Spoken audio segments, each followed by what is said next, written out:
Analyse sur la liste. Bienvenue dans l'analyse. Bonjour à tous, vous écoutez l'analyse, une émission de Maïso.com. Rototombe. Bonjour à tous, ici Paris, je suis Kerwin Maïso. Bienvenue à l'analyse, une émission de Maïso.com. Rototombe. Bonjour auditeurs adulés de Maïso.com. Merci beaucoup de nous avoir choisis pour l'analyse. Aujourd'hui, nous sommes le 9 mars 2018. Au sommaire, Joseph Kabila a reçu le multinational minière. Le verdict de Jean-Pierre Bemba a été rendu à la CPI. C'est notre page de divers qui va boucler cette édition. Bonjour Kerwin. Bonjour à tous, merci pour votre fidélité. Kerwin, tolobelaki makambo code minier na analyse eleki et puis conséquence ya makambo ya ba changement code minier wana eza que Joseph Kabila a convoqué ba konzi ya ba multinational nyonso sala ba minere na Congo. O chabiso na contexte makambo nini elobamaki kuna et but à démarche wana ya sali eza un peu qui sort de l'ordinaire asali yango pourquoi. Ndenge tolobaki na analyse eleki Joseph Kabila ou Hippolyte Kanambe ayambaki ba multinational minière. Abengaki bango na Kinshasa bakutana les 6. Mais journée à les 6, azelisi bango toute la journée ayeko reporter kazali prêté akoyamba bango les 7. Et les 7 l'air ayambi bango basali 8 heures ya réunion. Et tango bayeko bima na ministre ya mine oyo alongwaka jamais na mine atikalaka kaka ndenge wana ezali Kabwelulu asali communiqué. Donc représentant il y a un des PDG, il y a ba service, il y a ba société minière atangi communiqué en anglais et Kabwelulu atangi version française. Alors, on n'a rien appris dans cette affaire. Du genre code minier et Rosala publié, mais mamakambo nyonso bayokana kite bako solola yango na kati ya règlement minier. Mais en façon moko yako rouler batu na farine parce que c'est du jamais vu. T'en rappelez juste histoire. Batu ba bossa n'a jamais. Sous-sol congolais zali tellement riche que Banque mondiale mutakomela bango code minier wana. Et Banque mondiale, oyo azali ko bosser jamais pour na bentera ba pays pauvre. Banque mondiale a comment et loko wana na avantage à ba société multinationale. A comment yango na avantage à ba société multinationale. Bango ba loba rien. Tout ce que bango ba sala, ba kamata code minier wana ba appliquer yango et ba kamata Jekamine, ba pupula yango penza ata lion soki akangi mboloko aliaka ye na kanda ndenge wana te. Bato misusu bazoluka kokoma ba candidat na ba élection présidentielle botu na bango Jekamine panzana ndenge nini. Alors l'air bakomi kocha aka Joseph Kabila pression que atika pouvoir. Alors yepe lokola yebi ke bachaki wana pona pillage asali nini alobi bon tozo changer code minier tozo matisa ba redevance ba mpako bino banda kofuta bokofuta ngwebele ba société ona lokola baza lokoso nyonso pona bango zéro pona congolais ba lobby ba kobimisa mobulu ba kondima yango te donc ba komaki ko sala ba communiquer ba komi ko menacer bozo sala bilanga na mboka ya bato bozo menacer mukolo mabele tala président ya Bolivie Atelemika Boy Evo Morales alobi na mboka oyo 83% pour na ba société multinationale 17% pour na ba kolomboka bana lelo et comme 83% pour na ba kolomboka 17% pour na ba multinationale oya lingite akanga bisaka libanda et abakisi boya ko boma ndenge bomesana ba lobby ba manipuler ba hispanique ba sali ba grève ba baluki na mabele ba gangi droit de l'homme oh ye atafunaka fe ya koka ezali bangi ya zali ndie ba lobby ayoka na yete asala yango Chez Bisso, ce n'est pas le cas. Les gens ne bossent pas pour le Congo. Balobi bazo modifié, mais Parlement a voté loi et na kati ya loi wana batie oto benga na droit clause de stabilisation. C'est-à-dire que les bo voter Mubeko, bolobi par exemple que Mubeko yo pendant 10 ans mutakoki ko simba yango te.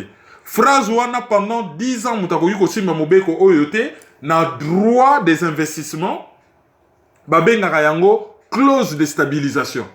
C'est-à-dire ndenge ezali wana soki kaka parlement balobi par exemple ba modifier code minier oyo ya sika modification nyonso ba ko voter eza nango valable lelo te kozala valable na bambula ebele na nsima mpo bango bakontinue kopiller Congo basali eloko ya ndenge wana. Alors lere baye ozomona ke masolo bango basololi moi mobimba ndenge bazokosa bato ke bayokani te c'est faux parce que bapede gens le babimaki basalaki satisfait.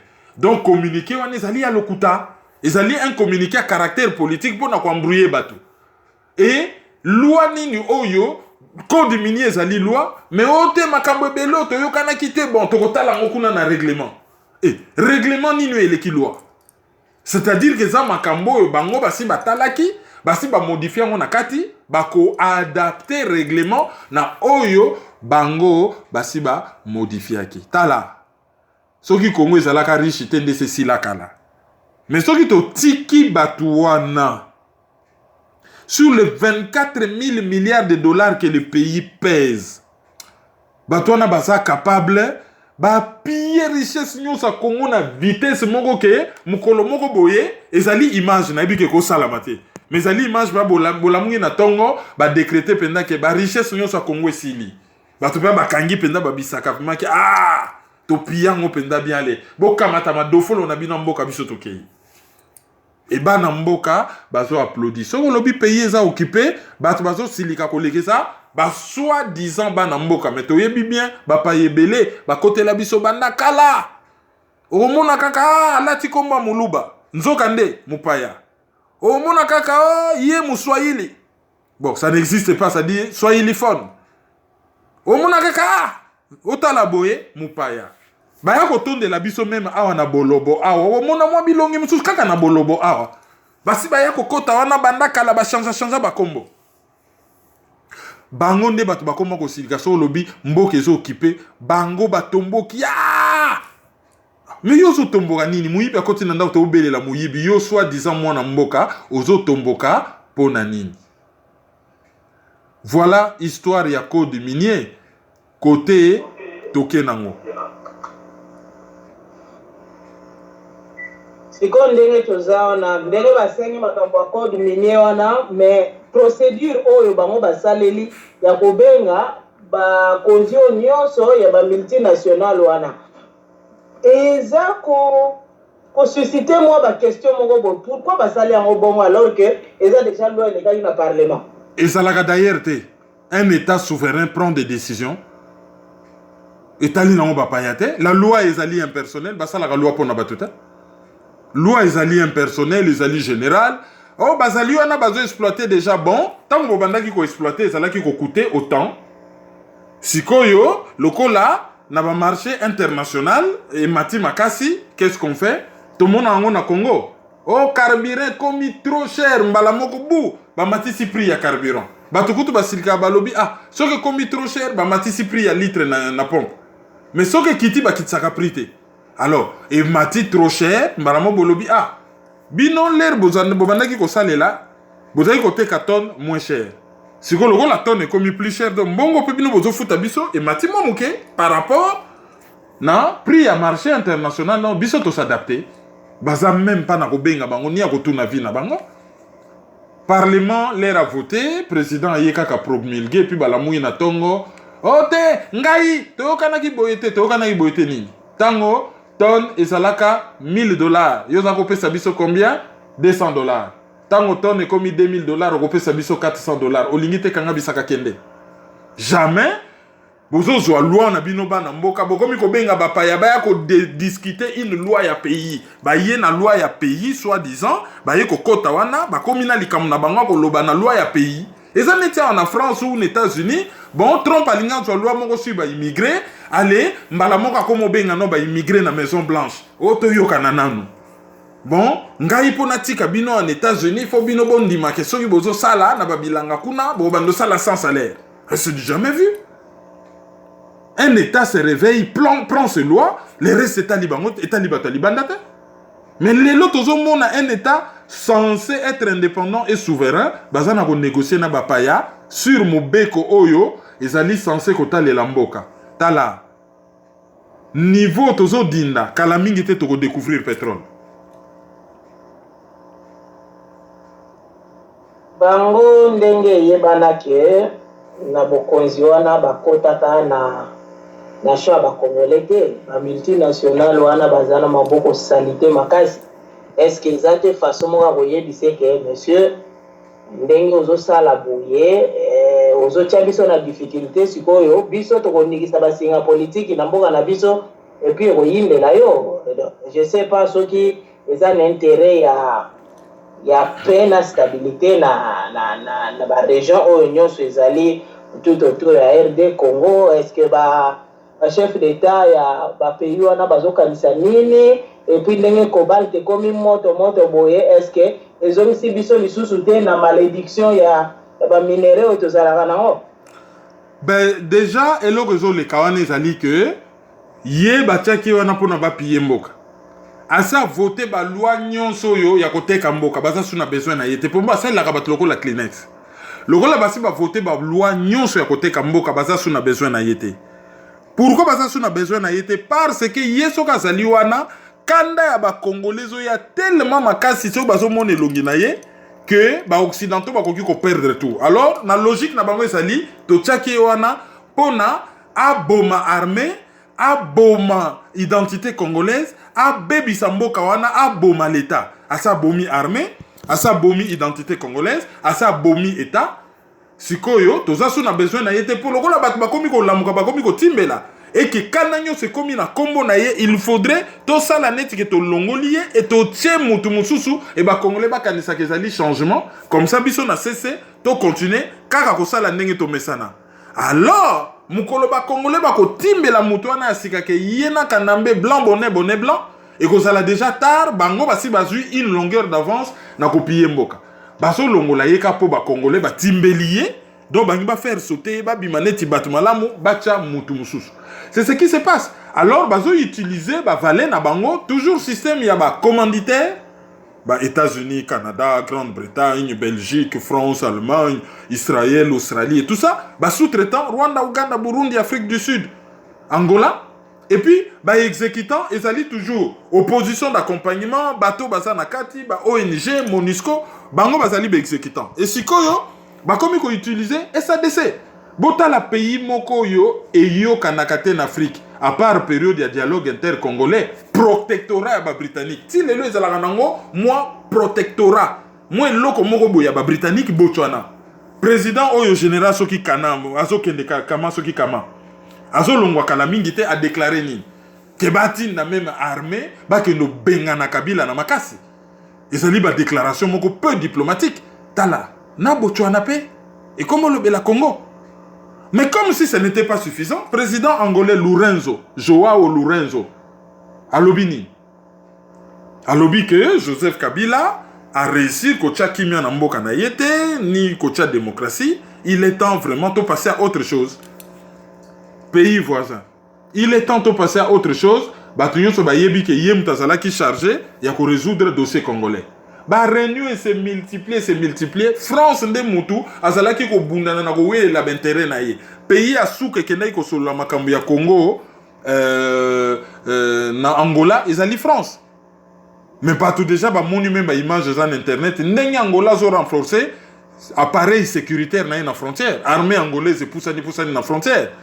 Alors, batu nyonso tu oyo bazo sala politique mikolo nzele komika ka Angola, bato baza na aéroport ya Luanda bazo mona nzele komika ya Angola. Même Moïse Katumbi, tokoloba makambo na ye awa, azalaki na Angola.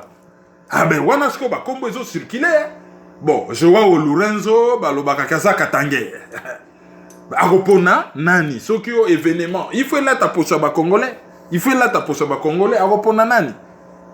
Toyebi pe ke ba tigre basalaka kuna. Eza na kombo a tigre moko ezo circuler ke ba ko remettre ye na noncel bon tigre hein? Tigre moko ex Katangio ye ba ko remettre ye en selle ba so ba bunga komo na ye ba ko remettre ye en selle pour bima et loko ba congolais mais le moment venu tozongi la masolo wana mais il se passe des choses en Angola et ba ligne ezo bouger na kosenga bino bokende na la Libre Belgique botanga article oyo na recommandé la bino na analyse à suka ezali il y a professeur Jean Omasombo, azali chercheur au musée royal d'Afrique centrale de Tervuren, et puis professeur à l'université à Kinshasa. Quelle est votre lecture de ce qui se passe aujourd'hui au Congo? Clairement, les lignes bougent. On se trouve à un virage. Tout peut arriver à n'importe quel moment. Après, démonstration au Yassali sur ndenge fonctionnera na Congo, parti politique, et tout ça, bon, on a que c'était quand même très intéressant et c'était un point de vue quand même assez profond. On voit qu'on a affaire à un chercheur et puis voilà, à un professeur d'université et point de vue naïe, ça là qui est quand même assez développé. Avant tout les gars, deuxième sujet na biso ya verdict oyo ya Jean-Pierre Bemba, le quoi aussi lobi makambo ya Moïse Katumbi, toyoki ke alingia sa la plateforme Mosusu ya sika na échiquier politique ya ba congolais commentaire na yo puis otie biso na contexte sur dossier. Banda jeudi ti dimanche Katumbi azo réunir Moïse Katumbi azo réunir ba congolais na Afrique du Sud. Kuna bakosangana bakosala réunion, kuna il y a Jean-Claude Vwemba, il y a Eve Bazaïba, il y a Vital Kamerhe et d'autres personnes. Bakosala réunion pour na ba créer plateforme Yasika. Alors, tu retournes la question. Hier, Azalaki ko revendiqué rassemblement. Et à ça, la déclaration, le patron, il y a rassemblement. Tu dis, pas patron, hein, on a sens à patron, on habite numéro 1 à rassemblement. On a vu le véritable patron, il y a rassemblement. Et les Oyo Azoluka a créé plateforme Naïme. Qu'est-ce qui s'est passé et qu'est-ce qui se passe? Ambition à Moïse Katumbi et Yebana. Ndenge rassemblement et salama. Toyebi ndenge nini katebe katoto ya Moïse Katumbi. Moïse Katumbi na camarade na bango azali camarade ya Kabila Dominique Yann ou azali pire petit ya Forest le roi du Katanga ndenge basala rassemblement et basalela Tshisekedi pona kondimisa yango epa ya ba congolais.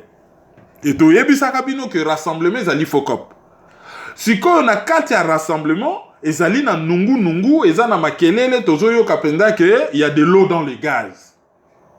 Tozo tala déjà be monsieur zo salama tozo mona na ndenge baza ko se tirer à boulet rouge. Et langage ya bato ya UDPS.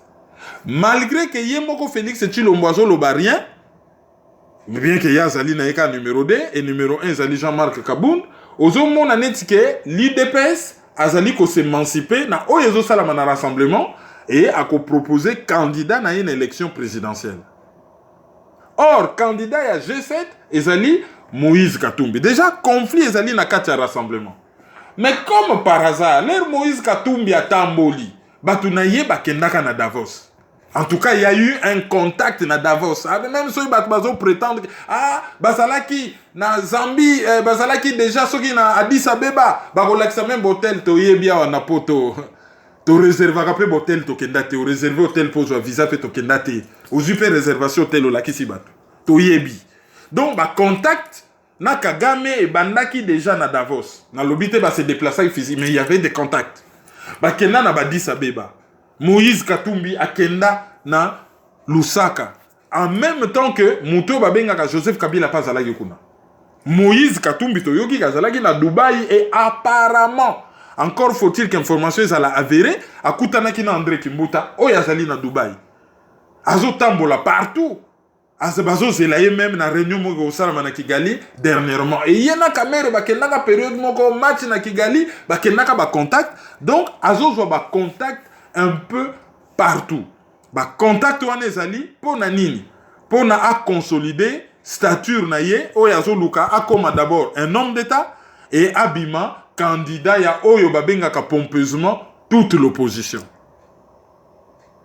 G7 baza simanaye, mais IDPS parti moko ya IDPS bazo telemela ye malgré que IDPS ango ba affaiblir ango bazo benda bata gauche bazo benda bata droite Tshisekedi ya kufi mais dans la partie moko ya IDPS ezo telemela ye po bango pe basana ba ambition oyo ya bango et bazaki na mariage moko ya intérêt ye azo fournir caisse et bango bangali ba fournir popularité po na ye mais apparemment popularité wana bango bazo benda l'arme popularité wana nde bayokana kike ya ye na mbongo biso to ye na batu bula IDPS côté ya ba Félix Tshilombo ezali yaka na mbongo o soutenir biso na mbongo na yo bula Katumbi ezali nazo yela bino mbongo me bino bopesa nga batu na bino wana nyonso bakumisa ngai alors lokola Katumbi bango nyonso tu bazali bato yo babimi na AFDEL bota likambo salami Henri Mova soki Shadari babimisi liste ya ba parti politique ezali reconnu à fonctionner na Congo batie IDPS Tshisekedi à côté. Or il y a un procès en justice. Pour problème ezali te ko reconnaître IDPS ou pas. Problème ezali que IDPS monko Tshisekedi wana Bruno Tshibala lobi eza yaye. Asali congrès, asali ba procès verbaux, a notarié yango c'est-à-dire même yango pas ya notaire et comme ba document officiel. Or quand Félix Tshilombo bango basali congrès. Donc bazali kaka na statut na bango balobaka ke ezali falsifié. Or Bruno Tshibala za na même statut à notarier yango, à faire valider yango, à authentifier yango pardon et pas ya notaire. Et plainte na bango na justice ezali bako se présenter. Tant bako se présenter justice a ko trancher. IDPS babengaka IDPS Tshisekedi. Oye kendaka so na Sun City ezali ya Jean-Marc Kabound ou Azali secrétaire général na Félix Tshilombo et les autres, ou Ezali y a Bruno Tshibala na Batuna. Et c'est ça la grande question. Or, ministère, soi-disant de l'intérieur, le gouvernement na bango a si anticipé à reconnaître IDPS Moko et Balobi, Balingi, dédoublement et ba parti politique te qu'ils alagami balé mi balé. Ce qui bandimi Moko et Sili. Et déjà, dans le cas IDPS, basi bandimi IDPS Kibasa et bandimi oh y a Bruno Tshibala. Et to yebi nenge justice et fonctionnant na Congo. Et quand il s'habille sauter que justice, Andima, IDPS Tshibala, Jean-Marc Kaboun, à Salaki, tout un communiqué que bakotika la vigilant, ils ont tentative à intimider bango, on en appelle au peuple à côté les mela bango, bakondimate, bazo lukaba éliminer bango, mais bango bazana ba moyens financiers, judiciaires, les moyens de l'État, ba massa na bango, bakendaka ko dialoguer na bango, bazali na ko rouler bango na farine. Donc lokola IDPS wana déjà justice à Kabila ils ont risqué koko isa bango et que ministère de l'intérieur ya Kabila essaie quoi ici bango donc bazali hors circuit lokola bazali hors circuit Katumbi aza susu na besoin na bango te asali nini a renir bateau alors lokola a sololi à gauche à droite ba pesier ba garantie mbala moko caméra beti shit derrière ah ye azali candidat à l'élection présidentielle, mais ce qui bat bandimi que Katumbi a la candidat à l'élection présidentielle, candidat unique et opposition, yé kamere à ko soutenir yé. Boyo qui déjà chute derrière. Allez, ba oyo nyonso oyo balandekisika ma yetolaka ba koti na molongo. Azo renir bango en Afrique du Sud. Na ba Eve Bazaïba. Ba Jean-Claude Vwemba. Ba kamere muta boyi Fayulu. Fayulu boyi ke akokendete. Bako se réunir de jeudi à dimanche. Donc jeudi, c'est là qui va prise de contact. À partir à vendredi, de makamoma longue bandi. Ti dimanche. Dimanche, on a plateforme asika et ko botama. Ce qui plateforme on est botami. G7 bazakuna, AR bazakuna. MLC, l'air azoya pena plateforme na ce qui pona front pour la défense, ce qui de la constitution, ce qui agoya na ba plateforme. Ce qui botami. Est-ce que rassemblement et ko sala lisusu? Toyebisaka bino nini rassemblement FOCOP jamais beaucoup sangisa bateau yo bazana même objectif te jamais beaucoup qui kocha ensemble bateau yo bazali na même but te beaucoup soit jamais soso taba libata moi na musuni esika moko soso na loso esika moko pondu na taba allez unité botie esika moko résultat yangoyo o to yebisaki bino bowa oloba lisuso monoko nanganga potor nangai ezalaka toujours nazaka na raison une année avant wana tango bat bazo finganga mais tango makamuna lobaka eyaka ko se réaliser bato basalaka na courage te akwa kondima ke ozalaka na raison po bato bakoma ko préférer hein ba expliquer bino makambu bon on prend pas position bon voilà c'est bon soki mutu kaka ya komi mutu mabe te ya lobaka bien te ya lingi ko blesser bato te ya lingi ko desi ya lingi ko diviser te so sala mabe bako pupula yo bako sangana na yo te yo zo sala mabe ngana lati elamba ya pembe na ko embrasser yo to za na potopoto na koyebiso ke no sokola so na yebiso ke no sokola na yebiso nini bon se diviser non yo zali sali te ke no sokola tout simplement ba yebiso yo eta na yo ozali potopoto sokola vont ya embrasser nga bazo kabwana na yo so nini et pourquoi na no ba embrasser yo za na potopoto initango pe zalaka ngulu ngulu te ezalaka te à n'importe quel prix bon mon likambo zo sala en Afrique du Sud et ko bimisa bato belé na poisa na lobi bien et belé et dans tous les milieux mais tu es pas Afrique du Sud dans ka côté bakendaki ko sasa Congo yo bakendaki ko sasa Congo to komi lelo ezala ko na Sun City bazongi so na Afrique du Sud et question mususu ezaki pourquoi Moïse Katumbi azalaka na mbongo azalaka na popularité ndenge ye moko amibenga kake aza populaire botolo bana makambo football eza makambo pays te entre le football et le pays il y a vraiment c'est comme le jour et la nuit mais pourquoi ye azalaka na parti politique était pourquoi ça la gane tu on dirait azokende ko jembelaka azokende ko jembelaka ndeni akolakisa stabilité te parce que ye azalaki déjà yebi ba rouage ya pouvoir wana ndeni basalaka ba parti politique na ba parti politique bidon na banini ndeni asala ba parti politique mais parce que kala pendant longtemps parti politique na izalaka peut perdre tant on a lobaka ke à cause de l'opposante tout en étant membre à peut perdre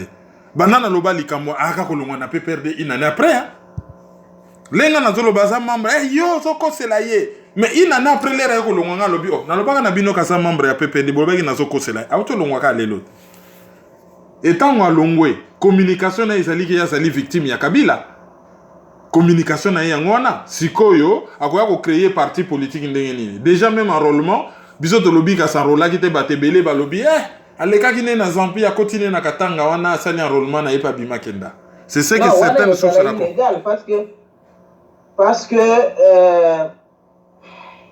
toyebite soki mutu peut-être balobaki badeplasaka mutu na ordinateur aketi na Zambie akesala enrôlement mais officiellement azalaki na pota azonga Congo te po asala enrôlement et puis lela olobaki Kabila lukaka ye alors ndenge nini nakendaki kosenga passeport na ambassade congolais pour soki ye ozali congolais ozali bazoluka na justice à Congo okei na ambassade ya Congo ben Congo akoloba tout simplement kazali ressortissant na biso to simbiye batie yo na véhicule diplomatique ya Congo batie na bango jet na aéroport à Bruxelles ba belge bakoloba c'est leur problème entre bango bako nini ate mutu na biso to lukaka ye na justice et to récupérer kuna chez biso na ambassade tozozo mise na mboka pona zonga boloko place azalaki bako abimbake na ye basalaka ye lokote akende ko za formulaire na ambassade babenga même kini pas lo barien abima na ye pe normal donc bon après oh non Kabila est capable d'abattre un avion commercial soka yebi ke yaza nakati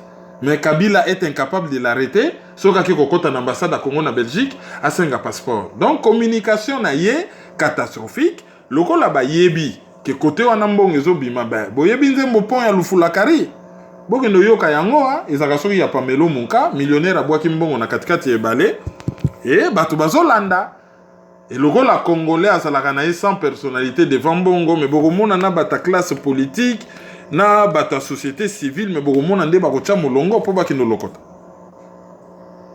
tokotala soki kokoma yo neti Genva le pis toyebi te mais qui vivra verra tokozongela sujet na so tozwi ba update mosusu sikoyo toleki na dossier ya verdict ya Jean-Pierre Bemba na CPI.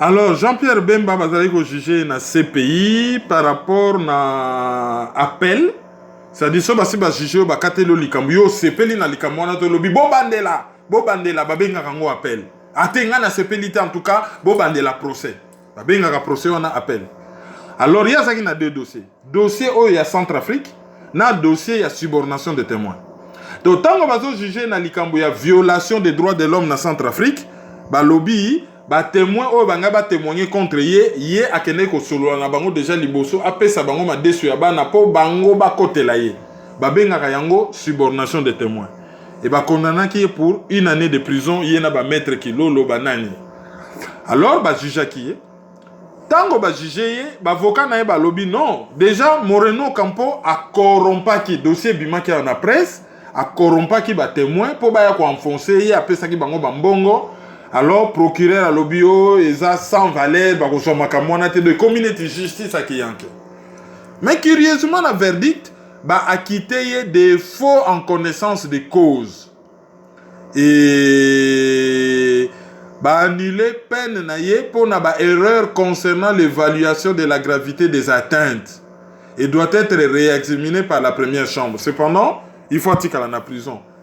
Alors, ba acquitté ye de faux en connaissance de cause. C'est-à-dire que ba makambo oyo bango ba falsifier ki ba témoignage ba nini en tout cas on dirait ya yeba ki angote. C'est ce que ça veut dire. Mais si on tali na France 24 bazolo ba penda que appel na ye ezalaki rejeté selon France 24 balobi appel na ye ezalaki rejeté et il faut ba revoir peine na ye. C'est-à-dire je crois ba ko revoir en gros peut-être à la hausse, peut-être ba ko réduire en moké mais appel na ye ezalaki rejeté. Et si on tali formulation oyo acquitté de faux en connaissance de cause mais sa peine annulée pour erreur concernant l'évaluation de la gravité des atteintes. C'est-à-dire makambo ye asalaki batalaki yango na ndenge longo banite gravité ya makambo ya salaki batalaki yango na ndenge longo banite alors bakomeka ko réévaluer peine na ye mais pour le moment il reste en prison. Pourquoi on tika en prison? On tika en prison parce que na dossier au ya Centrafrique azalaki condamné à 18 ans de prison et 18 ans de prison on a il faudrait batala paix dossier wana à moins parce que moi confusion moi ça la manaba radio na ba télé ne bazo reporter à moins que appel est à la dossier à 18 ans de prison. Alors réévaluation à gravité ya ba fait ba roa otali lango na procès on a mais en tout cas ngane na lanaki na radio ezalaki kaka pona procès à subornation de témoins. Oyo ya violation des droits de l'homme na Centrafrique et ko sala après. Alors bana mboka ba mitu na question. Jean-Pierre Bemba bakangiye parce que azalaki mokonzi ya MLC et que ba soldat ya MLC bakendaki ko violer na Centrafrique ko boma soki ndenge ni na Centrafrique. Mais na Centrafrique wana Ange Félix Patassé balandela yete tia kufa.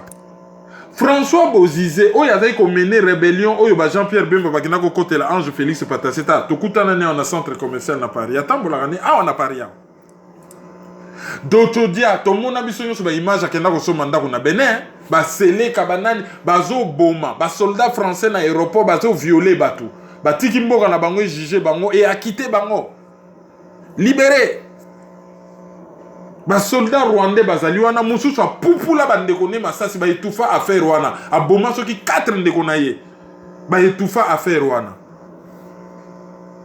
makambo grave salama na Centrafrique. Pourquoi kaka Jean-Pierre Bemba na boloko? Alors ceux qui Jean-Pierre Bemba na boloko o yekuta zalaka en Afrique du Sud ka poza mokonzi ya MLC. Nkunda batware o yemo kwa zalaki ko bunda na Est. Pourquoi bazo réclamer te RDC a réclamer ye na Rwanda batinda ye na CPI? Pourquoi mokonzi ya ba kata katanga? Ye kaka Kabila inashikia Kabila umela soki nina lobaki alati t-shirt ba pesa ye villa na ndako impliqué na makambo Kasai. Pourquoi ye bazo mema yete na CPI?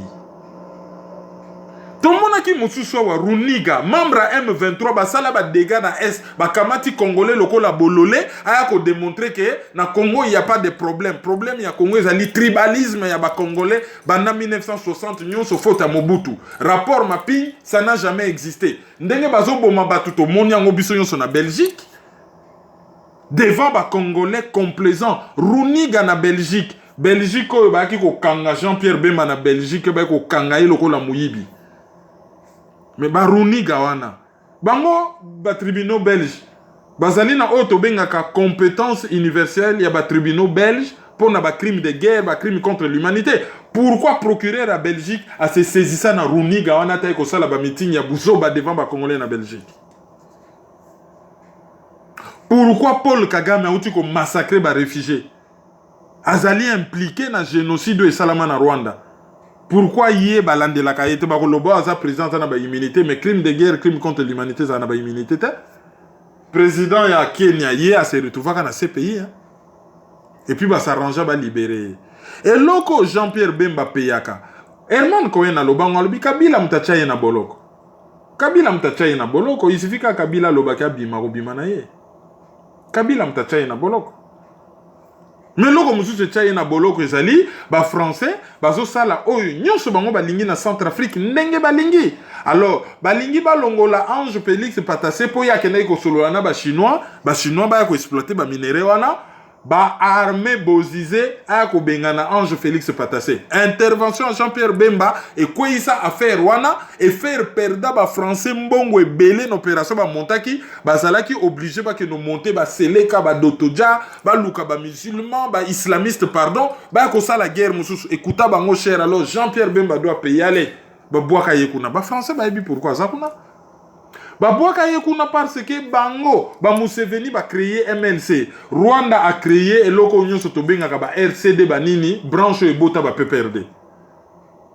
Mais Jean-Pierre Bemba lera komi na kin balobi les patrons e kozala yé mopaya yo mwana mboka tu tete ale yé mwana mboka er moka bosa ninga komo yo ka posa pouvoir tango bazo kabola mboka bikabola kabola en Afrique du Sud na bapaya ba wele le ministère de la défense bango lokosa mbongo ba ke wele la finance vice-présidence chargée à finance.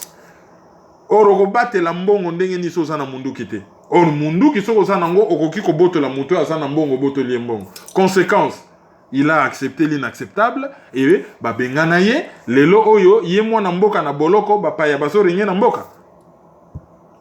Et ces pays oyo ezali nango cour politique international, tribunal moko négrophobe o elandela kaka batu mwindo. Bazo comprendre na tribunal international pour la Yougoslavie où ezali na la haie où elandela ba Vlasco Mladic ba Milosevic waneza mususu waneza lokola tribunal international pour le Rwanda à Arusha wana pesa la kana la haie na pays ba mezali ces pays te mais ces pays elandela nango ka banwa il y a pas de problème ailleurs ba problème ezaka en Afrique biso to lobite que batika batu biso to lobiso ki bazo landela ba landela batu tout. Pourquoi 2 poids 2 mesures? Jean-Pierre Bemba Zana Boloko, Bankunda Batoire et Libanda. Pourquoi 2 poids 2 mesures? Baye bisabiso. Na page na biso ba divers, tout un sujet moko eza un peu comique mais un sujet total à ndene ba makambo elekaka ailleurs. Le Bamibo à cause des 2 Congolais lors des matchs de football, Nkurunziza, le président burundais, envoie 2 administrateurs territoriaux en prison.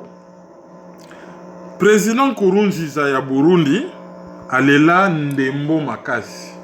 Et yabetaka ndembo mingi.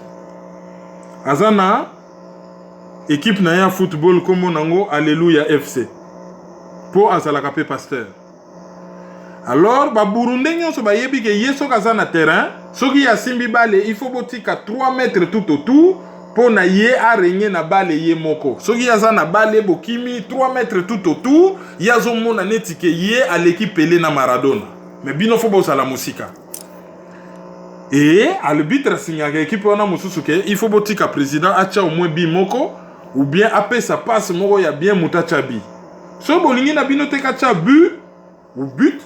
Alors, boye bake, arbitre a kotika na ye, match ebeta manangwa tabutu mubimba titongo, pourvu que le président a bu pour arbitre aligné na yete à se retrouver na boloko. Alors, il y a quelques beta match na province, à comme akuna, ba administrateur territorial, loko l'équipe na mango zala imakasite, ba keko recruter ba réfugiés, 2 réfugiés congolais. Alors, boye bibino moko congolais, so opesi boulot excès de zèle. Ayeko beta bali koleka mokolo mboka et ayeko beta ngondenge longo bani allez batakle président allez bon yé ba tout anaka na nzoto na yete batakla ka yete boyeko beta bale boyeko tchape na babi allez leur match esili atali alobi mais oyo bato bauti wapi ale les deux administrateurs territoriaux à boloko nde tozoloba bakoti prison parce que barecrutaki des congolais oyo bayaki kobeta ndembo ndenge elongo bani tala na Afrique fraude ezalaka na baélection te fraude eza na tout tricherie na baexamen fraude ti na bamatch ya football oyo mutu mpona bima grand joueur il faut botika 3 mètres tout autour soki asimbi bale bino bozaka musika ti ye moko soki apesi passe azali en contact na mutu te bozali 22 joueurs na terrain bozali 21 joueurs na terrain plus ye c'est-à-dire ye bozotuta ye te ye soki asimbi bale bino nyonso musika borekile ye moko akimikimi mbango asepeli apesi passe ok bino bokontinue kotutana me ye botutana na ye te me atika ndembo oyo bamaza kobeta basket kuta azoka na monoko azoka makasi akenda na hôpital bakanga mutu te donc c'est ça le népotisme en Afrique des gens qui se prennent pour des dieux sur terre baloba mpe ke soki oke na mboka mopaya il faut tala na likolo nini baobi na vayobi na sikoyo bakongole wana le babengaka bango bapesaka bango consigne wana te batalaki te nde nini bakolege na bango bakoekipie baburunde baobeta bango bakeka balobi bon tosasa bango nde balobaka ke kisano laobie sasa basenzi bakendaki ndenge wana bon heureusement que bango sort na bango toyebi te soki bango mpe bakoti boloko mais au moins bakonzi ya région oyo barecrutaki bango baza na prison. Auditeur du jour. Auditeur du jour na biso ya liboso ya lelo ezali Jean-Bart Mokulu azali responsable ya radio ya Congo Éveil Radio ye azali na New York. Ya mibale ezali professeur ya Lengi ye pe azali na New York. Alors ya misatu ezali Yuyu Mutumosi pona ko saluer retour na ye na ba réseaux sociaux. Ya mine ezali maître Babili Shika Beji. Moi si ya maître Jackson Mushila Kalonji pona ko signaler que absence na ye na ba réseaux sociaux ezo manqué biso. Ya mitanu ezali mama Bekakumbi. Ye azali Bekakumbi, bon, toyebite, je crois, azali na Suisse pour le moment. Et ti fin du mois, majorité, y a ba auditeur, na ba auditrice du jour, majorité, et rozala, mingi ba maman, par rapport na mois oyo, ezali mois international, y a défense, y a droit, y a ba maman.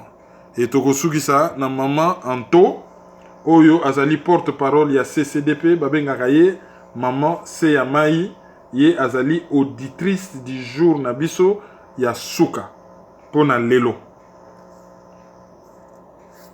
Le passé va communiquer. Communiquer le 23 oyo tozali na Chicago esika ba congolais bazo kutana tokozala wana tosolola na bango. L'herbe rolanda analyse bozala ebele na Bruxelles devant siège à Nations Unies bola kisabatuana mabe bazo sala biso elekindelo. Pendant ce temps ngai na ko lukela bino mwa ba élément oyo koki ko ya na valeur ajoutée na ko contacter mutu na Londres, je vous donne pas son nom pour na to meka un peu ko décrypter situation na Kivu na ko solola na bande ko na biso ba congolais na Portugal to meka ko yela bino mwa ba élément misusu ya sika ko présenter les bino pe batu misusu ya sika oyo bazo ya pe na ba idée total aso ba idée na bango ezali ya sika ou pas mais wana bokoye ba yango disons à partir ya dimanche pour na communauté congolaise à Portugal tokozala na ba Lisbonne mikolo yo toko signaler bino lisusu que so ki bolingi ko contacter biso numéro à téléphone ezali 0033 758 469 414 ezali lika mobile ya France pour na ba oyo balingi ko charger on na ba unité PayPal na biso pour na ba balingi ko soutenir site ezali maizo@hotmail.com page Facebook na biso ezali Kerwin Maizo le panafricain groupe Facebook na biso ezali les amis de Kerwin Maizo le panafricain. Et puis, chaîne YouTube Nabiso, abonnement, ezali na yango gratuit. Subscribe ou s'abonner. Ou cliquez là na rouge, ezali na boîte Gmail, impeccable. Donc, ezali Kerwin Maizo. Site ezali www.maizo.com. merci na ba oyo balandaka biso na ba groupe WhatsApp, merci na ba oyo bazali kolanda biso à travers Débriefing Media Channel. Kuna nde bokomona ba texte bokoyi kozwa ba titre et puis bokomona lisusu émission misusu to ba article ezali ebele. Bokoyi na décodeur CPLA TV canal 199 analyse ezakuna. Bokoyi kozwa ba nouvelle na biso na EPV TV la chaîne chrétienne. Et puis merci na ba site misusu oyo bazali ko relayer émission par-ci par-là. En tout cas, merci na bino nyonso ndenge bolandi biso. Et puis pour na kosukisa ndenge to yebisaki bino, en tout cas soki bolingi ko construire, bozana besoin ko somba lupango, ya ko somba terrain, ya ko construire ndako na kin, bo contacter René Mpeta, adresse na yena numéro de téléphone na ye ezali na analyse ya le 6 mars 2018 ou bokeyi na site internet www.descartesconstruction.com. Hein, ce bokekuna et Sarlu, hein, Sarlu, donc descartesconstruction.com. Bogomona, oyo bango basalaka, oyo alinga son numéro de téléphone, à lundi na ebandeli ya analyse, ya le 6 mars, numéro de téléphone ezaliwana, akoki ko contacter bango, pona ba oyo, balingi ko tonga, ba ndaku na kin. Alors, tokozongi la bino pour na analyse ya week-end. Botika la malamu, boza la focus na ba émission na biso, bo linga Congo, bo abandonner Congo te, c'est votre pays, c'est votre terre et ko garder ngo ezali devoir sacré. Batu nyonso ba komela ki biso, ah ndenge ni tokoki ko sala poto za la auditeur du jour. Bon, tozoyi ba kombo na bino, je crois que on fera le nécessaire tout ça bino auditeur du jour. Les moments venus et puis bah, oyo balobio générique et l'équipe Moulaï, on est en train de faire le nécessaire pour nous rendre un peu plus court. Hein, je crois que c'est ONI Moutou, à Sengaki Djouasala qui demande Wana za le seulté, donc le nécessaire est en train d'être fait. En tout cas, merci Mingine Bolandi Biso, Botika la Malam. Au revoir. Au revoir. C'est Dadadi. Merci beaucoup. Merci beaucoup. Merci beaucoup pour tous les enfants.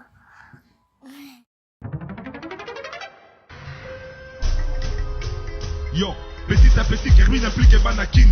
Fouta ici, fouta par là, fouta autant. Dans les mille qu'on foutait là. Peuple congolais. Yo, qui n'a le toza ba colocataire? Oyo ezali colocataire. Qui n'a le toza ba colocataire? Oyo ezali colocataire. Qui n'a le loto koma ba colocataire? Oyo ezali colocataire. Qui n'a le toza ba colocataire? Oyo ezali colocataire.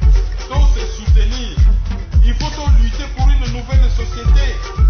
Mais pour la lutter, il faut que la arme, il y a vérité, il y a justice. Tontika le puta, tontika l'hypocrisie.